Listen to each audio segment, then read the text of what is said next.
Erica from All Star Equestrian, and we've been volunteering, me and Peyton, and just enjoying ourselves and having a wonderful time.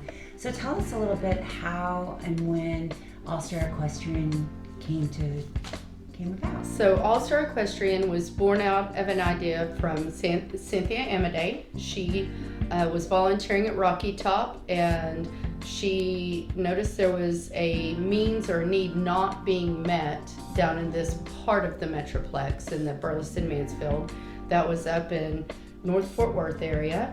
So she got with a couple of people there and she went and got certified. And in 1999, they found the property and we opened our doors to the very first rider. So we just marked 21 years being here. So Congratulations. thank That's you. amazing. It is a wonderful thing. We serve anywhere a session 80 to 100 riders a week. They ride once a week. They ride for 45 minutes to an hour.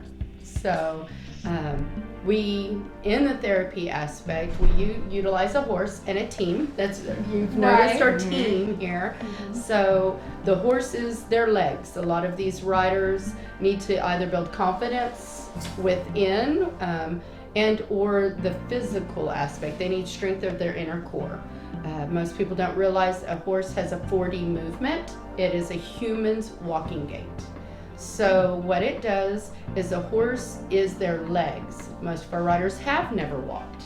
So they get on the horse and the horse becomes legs, and it kind of tricks the mind and the body to thinking they're doing it, and their inner core starts building strength and muscles. They bring in that inner tone. Their first ride, they might not be able to make 5-10 minutes. They're worn out.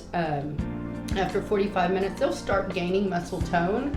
A lot of our riders have eventually taken their first steps within 6 months to a year of riding. Wow. So it also builds a team and camaraderie. You always have a leader or sidewalkers for support. We like to maintain the same group throughout the session. We team it up against, us as an instructor versus the team. And so the rider is always in charge. We tell them they're in charge of their horses, their people. We like to build it so that they, for the first time in their lives are in charge of something. Most of our riders live their days in a wheelchair. So, confined to what a parent and or a caregiver expects and wants from them. So, and volunteers must be a big part of to keep this program going. Tell me a little bit about how you get the volunteers. So with our volunteers, they are our backbone. We have to have a volunteer. They come in, a lot of them come out for the horsey time. We train them up and show them how we would like it to do. You get to come out, get your horse out of pasture. We teach you how to groom it, tack it, and then lead and or sidewalk throughout. Our classes need anywhere from 3 to sometimes our biggest classes, 15 volunteers for that class. Wow. That volunteer commits normally about, I'm going to say, an hour and a half for a class, and that's to get them, do the class, and then let them out. It's very special. It's a feel-good way to give back and to build. Dealing with special needs and or disabilities is scary for some. So it's hard to reach out and get that. Schools help, churches help because they like to give back, reach out and get past your comfort zone. And it's amazing how fast everyone falls in love with it. And it's kind of like building relationships, right? I mean, It you're is. building a relationship with that horse as well as the rider. It is, and so it's really neat when your volunteers and your riders and or families run into each other, whether it be at the grocery store or church, and they see and the excitement's there, and a lot of these guys don't have that on a daily basis. And I know just from us coming out a couple times, I can tell you it's very rewarding. I went home and told everybody about it and how awesome it was. You probably did as well, right? It was just a neat experience. It is. And groups and organizations like yours helps us reach out and spread the word. We try to do different things within our community, whether it is an outreach, go visit schools. The high school there at Ben Barber, we've gone out and done some talks. Alert, alert.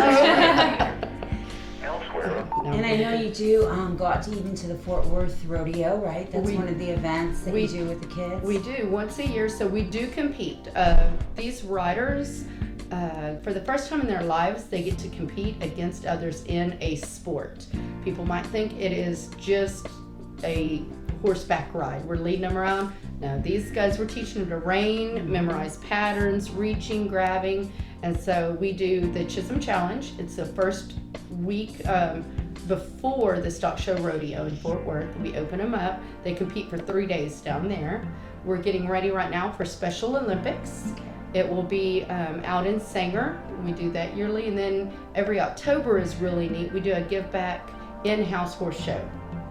And we let them come and compete against all their peers here, invite all their family out, and it's a fun day for them, and they win trophies. They come out, they compete. And how rewarding. It is. It's a lot of fun, and that's when you really get to see them dressed up and ready to go, and you know, they're all in your there. hard work. Payoff. Right. So. And so, like, looking forward in the future, do you guys have a vision about where you want to go or where you want to be? And The main thing I want is for people to realize that I don't look and see a disability. I look for their abilities. Everybody has an ability. So if I can reach out in the community and help anyone that might need this, whether it's finding a new rider, reaching out, grabbing new volunteers, and hopefully the sustainability of All Star. You know, it is a nonprofit. We reach out and try to find grants, donations, things like that, funding for it. We do fundraisers. We do a clay shoot, a gala, a golf tournament, you know, yearly, and try to reach out and get new people to come out and see and join in the excitement and the giving.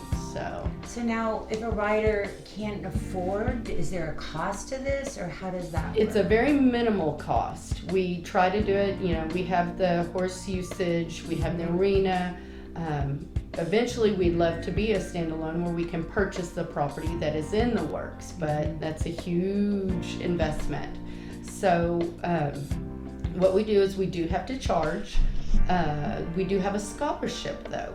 Nice. And so we reach out for our funds, and if a family cannot afford it, we have a committee that gets it together, looks at it, and sees, and we do scholarship up to 90% of the fees. So Nice. So even if someone doesn't have the time to volunteer, they might be able to reach out and sponsor a scholarship. They can right? sponsor a scholarship, a horse, anything helps. Oh, that'd be If they awesome. know a rider, we have some riders that come in that are sponsored before they even get here, because everybody knows someone that Absolutely. could benefit from this and doesn't even know it exists yet. Right. So, you know, It's just been an honor to, reach out and volunteer, and I would really, really encourage everyone to, come make an appointment, come out, Please.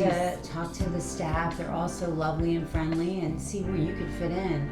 We can always find a spot for you, whether it's as a volunteer or a financial donation. And even if it is a financial donation, you can always be welcomed out. Come out, do a walkthrough, see where your money is going. We'll be glad to show you around. So